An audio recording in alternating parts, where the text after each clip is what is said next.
he was thinking of himself as God. God is God. Let's not challenge him. And then if you challenge him, he will show you your place. देखिए यार, इतना इतना बुरा किया है उस company ने मेरे साथ, उसको कर्मा मिलना चाहिए. ऐसे कैसे वो इतने सारे लोगों की जिंदगियों के साथ खेल करके वो इतनी इजीली बच के निकल सकते हैं. Hello guys, welcome back to my channel. मैं हूं Payoja and I am here with yet another video. I hope आप सब बहुत अच्छे होंगे. मैं भी बहुत अच्छी हूँ. नाउ आज के वीडियो का टॉपिक आपको टाइटल से पता चल चुका होगा. Now the thing is, I have worked at Byju's for around 2.5-ish years, and in my long duration of work experience there, मुझे बहुत सारी चीज़ें वहाँ पे देखने को मिली, फर्स्ट हैंड एक्सपीरियंस करने को मिली. I was in regular contact with a lot of people who probably you are reading about in the newspapers. और आजकल वाद विवाद में बड़ा चल रहा है कि मिस्टर बाइजू रविंद्रन ने अपनी कंपनी का एवेल्युएशन उनका जो है, his net worth has become 0.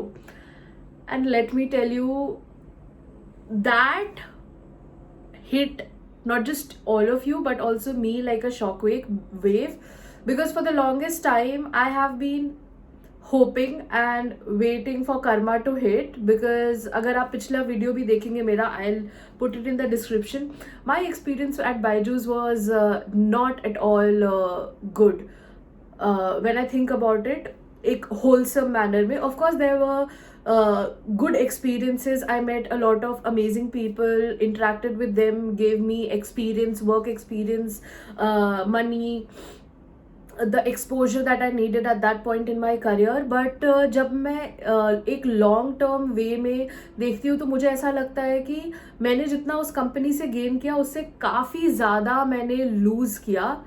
It gave me a lot of mental health issues, it gave me a lot of physical health issues, some of which I still struggle with after so many years. It's been almost 6 years, more or less, give or take, that I have moved out of Byju's, but I still struggle with the issues that the company gave me, both physical and mental.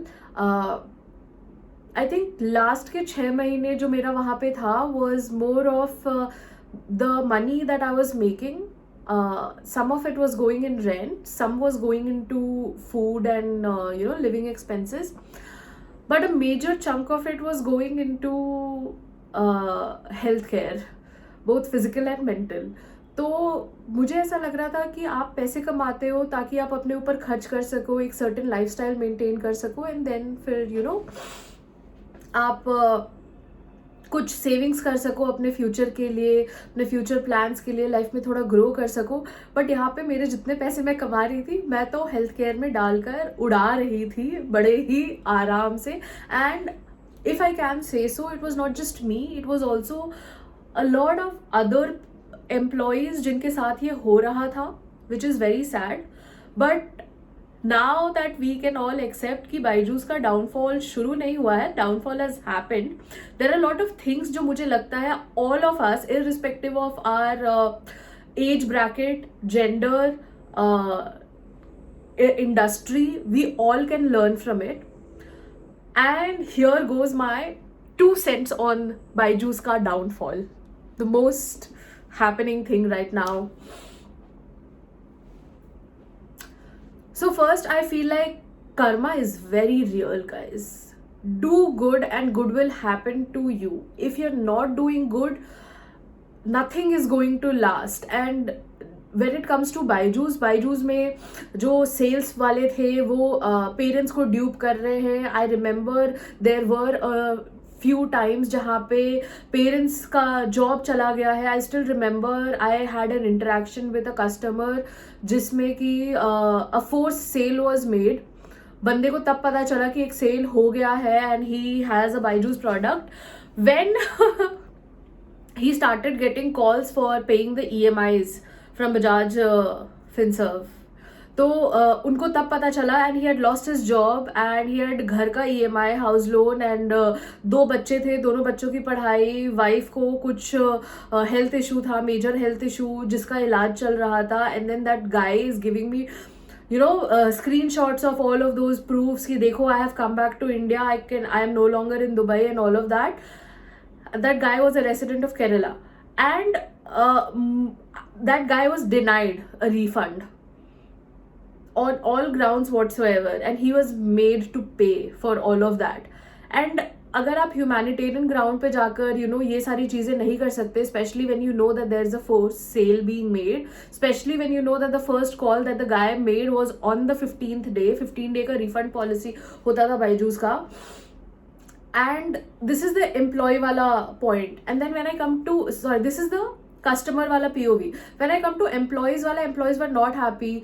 Fever है, सर्दी जुकाम बुखार है, parents की तबीयत खराब है, doesn't matter. It's like they own you. आपको ऑफिस आना ही है.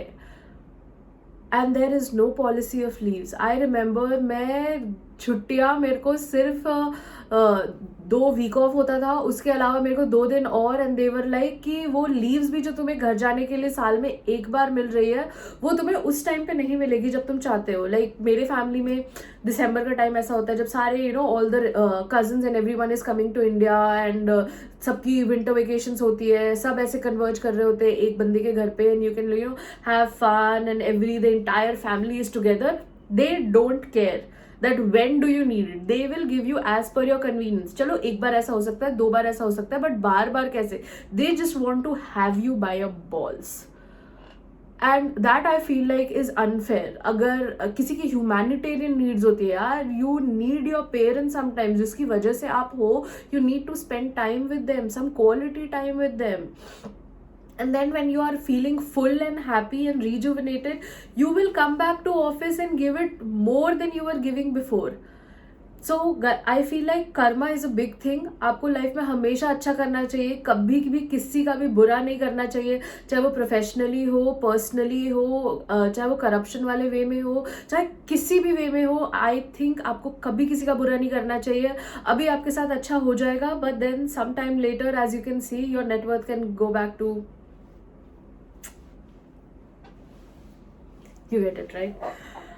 Second pointer is that you should have a very ethical way of living. When I say ethical way of living, I mean आप जो भी काम कर रहे हो वो आपको ethically करना चाहिए. ये नहीं कि हाँ 2 पैसे इधर मार लिए, उधर थोड़ा झूठ बोल दिया, उधर नंबर्स थोड़े मैनिपुलेट कर लिए, उधर थोड़ा ओवर प्रॉमिस कर दिया, उधर थोड़ा ओवर कोट कर दिया, जो कि ये सारी चीजें बायजूस कर रही थी.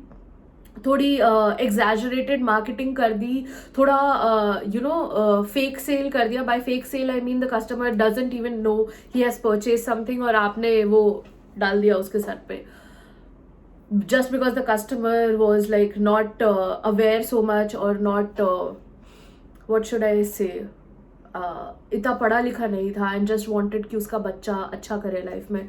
तो ये सारी चीज़ें आपको नहीं करनी चाहिए. अगर आप एथिकली, आप हार्ड वर्क से आप लाइफ में आगे बढ़ते हैं, so that success, that money will always be yours and that will stay with you. अगर आप अनएथिकली कर रहे हैं, अगर if you are making a महल on a ground full of corpses, तो I don't think that's very stable. Third thing which all of us can also agree on is diversity is very important in life. मतलब आप अगर if you are surrounding yourself with just those 5 people always, तो आपके पास potential of growth नहीं होगा. It will just be as if कि आप बहुत शंटेड माइंडसेट हो जाता है after a point. Like for example, Baiju Ravindran's wife was the director of the company, I think. बाद में for her co-founder, वो बाद में उनका designation change हो गया था.